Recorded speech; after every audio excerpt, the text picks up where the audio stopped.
Tous les observateurs académiques et praticiens s'accordent aujourd'hui à reconnaître que la révolution digitale est bien plus que la mise en œuvre d'outils technologiques, pour certains disruptifs, comme les imprimantes 3D à l'origine du fameux mouvement des Fab Labs, ou la réalité augmentée, permettant à des opérateurs de réparer des machines sans en avoir même les plans. Elle porte en effet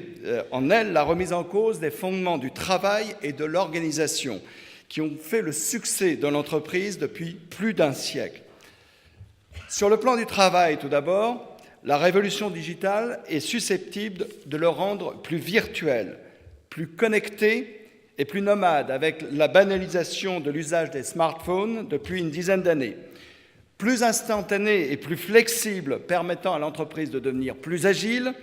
et enfin plus transparent et plus collaboratif,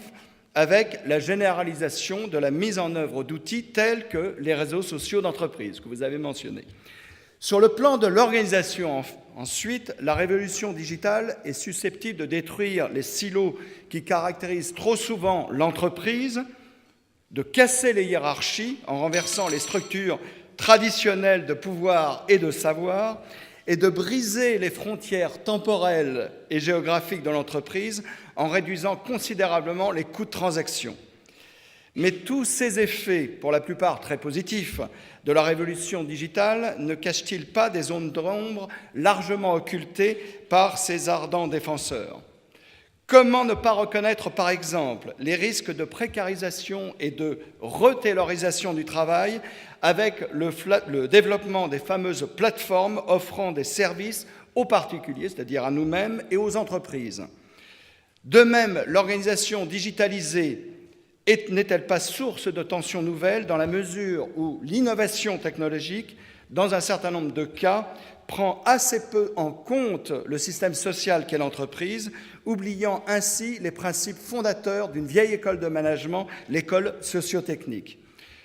En s'intéressant maintenant à certains des outils parmi les plus emblématiques de cette révolution digitale, les outils collaboratifs, nous allons tenter de montrer comment ils impactent positivement et négativement les relations humaines entre les acteurs de l'entreprise et quelles peuvent être, face à ces constats, les exigences des relations humaines pour permettre à ces outils de tenir leurs promesses. Mais auparavant, il semble nécessaire de clarifier ce que sont précisément ces outils. En dehors du courrier électronique, premier outil collaboratif né il y a plus de 2 décennies avec Internet, il faut mentionner les outils traditionnels de partage des connaissances, de conversation instantanée, les fameux chats, et plus récemment les applications comme WhatsApp ou WeChat en Chine, les réseaux sociaux publics comme Facebook et LinkedIn, les réseaux sociaux d'entreprise à l'image de Yammer ou de Chatter. Cette liste n'est évidemment pas limitative car la créativité des startups comme The Wahoo ou Big en France est sans limite pour proposer aux entreprises petites et grandes des solutions collaboratives toujours plus innovantes. Parmi les impacts très positifs de ces outils collaboratifs sur les relations humaines, on peut en citer entre autres la facilitation, voire la possibilité nouvelle de la communication instantanée ou asynchrone entre les acteurs internes et externes de l'entreprise,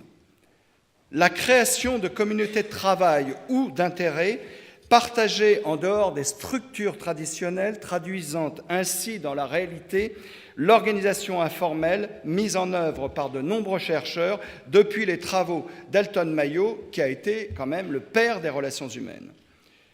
L'identification et la valorisation des personnes ayant des talents non mobilisés ou cachés dans les systèmes traditionnels de management des talents mis en œuvre par les DRH. La capacité de développer l'innovation en mettant en relation des acteurs internes et externes sur des projets qui peuvent être disruptifs pour l'entreprise et le rassemblement des personnes autour d'une vision relevant du bien commun, tout en réduisant, dans la mesure du possible, les inévitables jeux politiques internes par le développement d'une plus grande transparence dans les relations entre les acteurs. Mais face à cette vision un peu idyllique de l'impact des outils collaboratifs, il faut bien, comme l'exige la posture du chercheur, mettre l'accent sur certains aspects potentiellement négatifs de ces outils. Les outils risquent en effet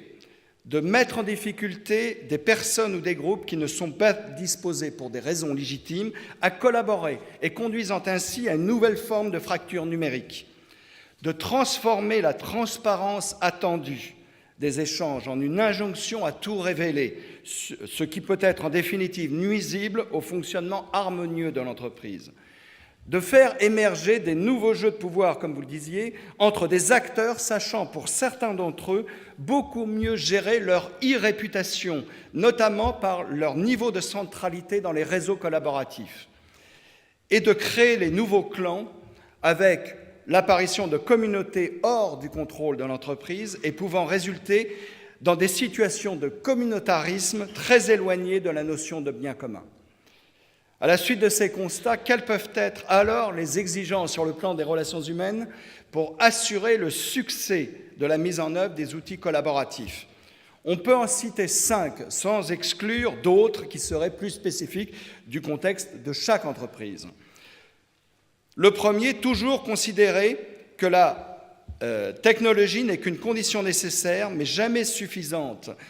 pour renforcer la collaboration au sein de l'entreprise. La dimension des relations humaines peut représenter cette condition suffisante. Deuxièmement, prendre en compte le fait que l'on ne décrète pas la nécessité de collaborer dans l'entreprise, encore faut-il que le corps social en soit convaincu, ce qui suppose un travail important préalable sur le plan des relations humaines. Troisièmement, s'assurer que la mise en place des outils collaboratifs s'appuie sur une démarche de gestion du changement en apportant des réponses aux questions classiques d'une telle démarche. Pourquoi, qui, comment et quand?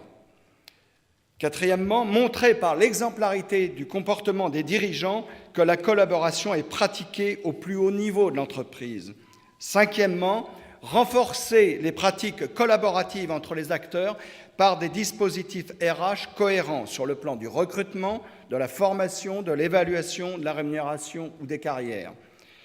Et pour conclure, la collaboration n'est pas naturelle dans l'entreprise, même avec les plus beaux outils digitaux. Seule la qualité des relations humaines au sein de l'entreprise peut faire la différence entre le succès et l'échec de ces outils collaboratifs. C'est ce qu'avait bien compris le dirigeant de la société indienne HCL Technologies, Vineet Nayar, lorsqu'il a entrepris en 2005 la transformation profonde de son entreprise décrite dans son fameux best-seller Employees First, Customers Second. Merci.